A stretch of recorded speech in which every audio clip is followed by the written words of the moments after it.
I don't think you understand. This is my property now. She spent millions building the most extravagant villa in town. But on the night of her grand celebration, the rightful owner walked in, showed one piece of paper and took it all. Cornell Banning didn't expect strangers on his land that Tuesday morning, driving back from a supply run at Home Depot, coffee still warm in the cup holder. He noticed 3 men in neon vests hammering stakes into the soil his grandfather once plowed by hand. The acre wasn't much to look at. Dry Texas earth fenced with rusting wire, a patch of mesquite trees shading the far corner. But to Cornell, it was family ground. He slowed his truck, pulling onto the gravel shoulder. A white contractor's pickup sat near the property line, its tailgate down, blueprints spread across it. A woman in a beige blazer stood nearby, pointing, nodding, giving orders as if she owned the place. Cornell stepped out, boots crunching on gravel. "Excuse me," he called. "What do you think you're doing?" The woman turned without flinching, chin tilted high, dark sunglasses masking her eyes. "Surveying," she said flatly. "This is my land." Cornell's voice was low but sharp. "Banning property. 3 generations.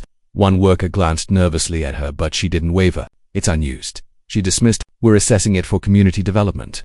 A project that will raise everyone's property values." Cornell's jaw tightened. "You didn't ask me." "Nobody asked me." She walked closer, heels clicking on dirt. "Mr. Banning, I'm Judith Marrow, president of the Willow Bend HOA. This is about progress, about lifting this neighborhood into what it was meant to be." Cornell steadied his anger. "You don't touch a man's land without his say. You don't erase history for your vision." Judith's smile was thin, sharp. "History doesn't pay the bills. Frankly, your acre is an eyesore. We're correcting that." Cornell's voice dropped lower. "My grandfather used to say, the land remembers who walks it. You're not walking it with respect." For the first time, her smile faltered. Then, with a flick of her hand, she waved him off. "Lawyers can argue later. Right now, we build." Cornell didn't shout, didn't threaten. He returned to his truck, knuckles whitening around the steering wheel. He could have called police. We could have filed an injunction, but something told him wait, watch, let her think she was in control. As the men hammered more stakes, arrogance swallowing his family's ground, Cornell felt a spark ignite. She thought her title and her blazer would erase his name from the deed. But if she wanted to pour millions into a palace on his soil, he'd let her dig deeper. That night, Cornell pulled the old deed papers from his fireproof box, tracing his grandfather's bold signature. Anger surged, but patience steadied him. His grandfather had taught him, you don't harvest the same day you plant. Judith Marrow, meanwhile, envisioned more than a home. To her, it was a monument, a Mediterranean villa worth $6 million. She told herself it was for the neighborhood, for rising property values. But at the core, it was vanity. She wanted a legacy carved in marble. She courted investors, promised prestige, whispered that progress was already handled. Ownership, she said, was just paper. And by the time anyone challenged her, it would be too late soon. Machinery roared to life. Concrete trucks lined the street, backhoes tore into soil, and neighbors gathered at the sidewalks. Cornell walked past the barriers. "Who gave you permission to build here?" The foreman pointed. "Talk to Miss Marrow." Judith stepped from her SUV, sunglasses reflecting dust and chaos. "Cornell," she smiled. "Good morning," he shot back. "This is my family's property. You can't just—" She raised a hand, silencing him. "This project benefits everyone. Jobs, investment. Do you want to hold back progress over weeds and wire fencing? You're trespassing." Cornell growled. "This is Banning land. You don't erase history because it doesn't fit your brochure." Workers slowed, listening. Judith leaned closer, perfume cutting through dust. "Then, sue me. But by the time courts finish, this villa will be standing, and nobody will care whose name is on paper." Cornell's eyes burned with fury, but he didn't shout. "You're building a castle on quicksand, Judith." She smirked. "Funny. Looks like solid ground to me." Her heels clicked back toward the foreman, who waited with foundation lines. Cornell turned, each step back to his truck heavier than the last. As neighbors watched silently from the sidewalk, subscribed to Drama Lady Files. Whispering spread through the crowd. A woman pushing a stroller glanced at Cornell with quiet sympathy, while an older man shook his head as if to warn "Don't fight her, you won't win." That evening, Cornell returned to the edge of his lot. Wooden frames now outlined the foundation, the shape of Judith's villa already taking form. The weight of it pressed down on him, heavy as stone. His phone buzzed. It was his cousin, Jerome. "You seeing this?" Jerome asked. "I'm looking at it right now," Cornell muttered. "That woman's crazy. You gonna stop her?" Cornell's eyes traced the foundation lines, the workers laughing near the mixer. "Not yet." Jerome's voice sharpened. "Not yet. She's stealing your land, man." Cornell's grip tightened on the phone. "Sometimes the best way to beat someone is to let them think they've won. Every brick she lays just makes my case stronger." Jerome went quiet, then sighed. "You sure about this?" Cornell nodded to himself. "I've never been surer." The days that followed tested him. The villa grew. Walls rose. Steel beams cut the sky. Trucks rolled in with stone. Neighbors whispered about the $6 million palace rising on Banning land. Cornell clenched his jaw but stayed silent, documenting everything, every invoice, every shipment, every square foot laid down without his consent. To Judith, he was background noise. To Cornell, she was building her own downfall, brick by brick. Subscribe to Drama Lady Files. To them, Judith was a visionary. To him, she was digging her own grave with every toast dot inside. One of the workers quietly approached Judith. "Ma'am, Mr. Banning's outside again." Judith waved him off. "Let him watch, that's all he can do." Cornell stayed until the last guest left, headlights fading one by one. He stared at the villa, tall and gleaming against the night sky. Then he whispered to himself, steady and certain, "You've had your moment, Judith. The next one's mine." What Judith didn't realize was that her triumph was about to become the stage for Cornell's Reveland. Her fall would be public, brutal. The night of Judith's grand unveiling arrived like a staged performance. The villa gleamed under floodlights, every corner polished as if built for royalty. A red carpet stretched across the driveway, leading to double-arched doors where servers balanced trays of champagne. Cars lined the streets as SUVs and sedans parked nose to tail, their headlights catching the pale stone of the mansion. Cornell sat in his truck at the far end of the block. His hands rested on the steering wheel. He wasn't dressed for the occasions, just jeans, boots, and a button-down. But he wasn't there to blend in. Tonight wasn't about appearances. Tonight was about truth.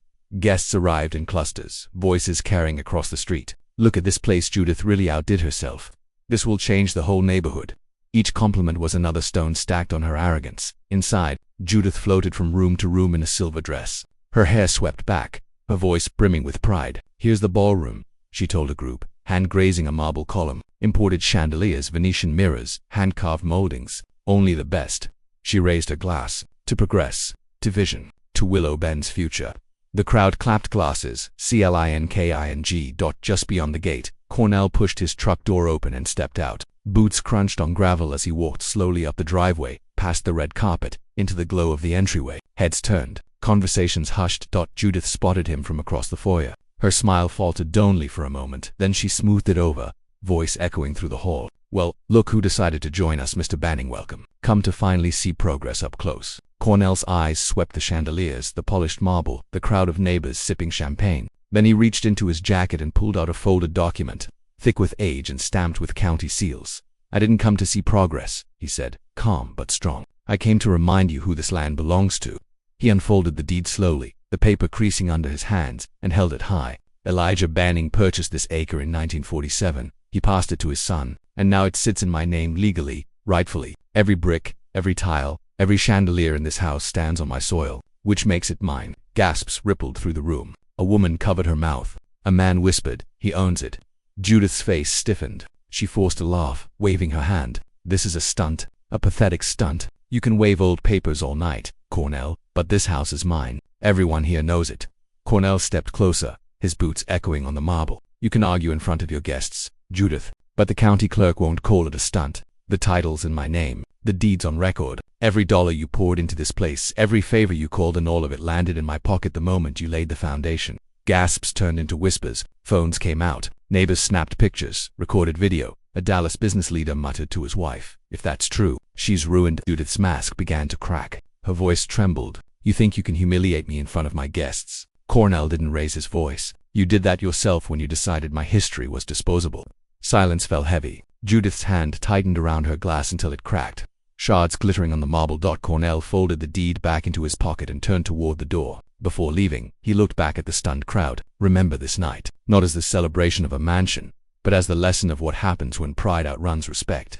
Then he walked out, quietly, leaving behind a crumbling gala. Guests whispered excuses, slipping out with hurried goodbyes. Investors eyed Judith with suspicion. She stood in the glow of the chandeliers. She had fought so hard to hang, realizing she had built her triumph on someone else's foundation, and lost it all in a single stroke. But humiliation was only the beginning. Soon, the fallout would stretch into newsrooms, courtrooms, and the entire city's attention. By the following morning, the neighborhood was in uproar. What began as whispers over coffee erupted into gossip across group texts and social media. Videos spread like wildfire. Cornell in the marble foyer, deed in hand, Judith's face pale, the champagne glass shattering. Local news picked it up within hours. The Plano Chronicle ran the headline, "HOA President Builds $6 million Mansion on Land She Doesn't Own." By noon, Dallas stations swarmed the neighborhood. Anchors called it a modern cautionary tale of arrogance, entitlement, and property law. Cornell hadn't planned for this attention. His phone buzzed with reporters, neighbors, even relatives he hadn't spoken to in years. He ignored most. He wasn't chasing fame, he was defending his family's name. Judith, once everywhere, went silent. Curtains drawn, driveway empty. But silence didn't stop the storm. Investors demanded explanations. Contractors stopped showing up. A Dallas magazine quietly pulled her feature, citing legal complications. By week's end, Judith's empire was cracking. Neighbors gathered at Gerald's garage, voices low but firm. She's finished.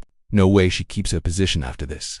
She embarrassed herself. Cornell warned her. She ignored him. That's on her. For the first time in years, Judith inspired not fear but pity. Cornell stayed calm. At a diner in McKinney, a young reporter asked, "What does it feel like to own a $6 million house you didn't spend a dime building?" Cornell sipped his coffee. "It feels heavy, because it's not about the house, it's about respect. My grandfather worked for that acre." She tried to erase him. "I couldn't let that stand." When asked what he'd do with the property, Cornell shrugged. "Haven't decided yet, but one thing's certain, it's mine. Always has been." Meanwhile, the HOA board called an emergency meeting. Residents lined up, voices sharp. "You abused your power. You treated our neighborhood like your stage." The vote was unanimous. Judith was removed as HOA president. The news hit harder than she expected. For years she had lived by control. Now stripped of her title, exposed for her arrogance. She was left with nothing but a dream turned to ruin. Cornell didn't celebrate. He drove out one night, circling the villa under moonlight. Marble columns cast long shadows. He walked the soil his grandfather once walked. "Granddad," he whispered, "we kept it." But the story didn't end there. Local coverage turned to state news. Then national headlines screamed, "Man lets HOA president build mansion then claims it as his own." Comment sections roared. Some called Cornell a genius. Others called him cruel. He ignored them. What mattered wasn't noise, it was legacy. Judith, once the face of Willow Bend, became a ghost. Rumors swirled of lawsuits and debts. Her collapse was complete. Cornell told Jerome one evening, "I never wanted her destroyed. I just wanted respect." Jerome shook his head. "Respect's a hard lesson. Some people only learn when they lose." Cornell nodded. "That's the lesson. Pride without respect is a cliff waiting to crumble." Neighbors speculated endlessly, would he move in, sell, or tear it down? Cornell didn't rush. To him, it wasn't about the house. It was about memory. One Sunday, standing by the reflecting pool, he remembered his grandfather's words, "Dirt's the one thing they ain't making more of. You guard it, you honor it." And Cornell knew the true inheritance wasn't the villa. It was the lesson Judith had left behind. Arrogance blinds. Power unchecked collapses. Patience cuts deeper than anger. When a reporter asked if he felt sorry for her, Cornell paused. "I feel sorry she couldn't see past herself. If she'd respected the history, maybe we could have built something together. But she chose arrogance, and arrogance doesn't last." The headlines faded, replaced by new scandals. But in Plano, the memory lingered. Neighbors told the story to newcomers as a warning. Don't mistake power for ownership. Don't underestimate patience. Cornell moved on with his life, quieter, steadier. Certain of one thing, he had honored his grandfather's words. The villa stood not as Judith's triumph, but as her downfall. And for Cornell, it was proof that respect, patience, and legacy outlast marble chandeliers and pride. Because pride fades, houses crumble, but land and the respect you show at 10 doors.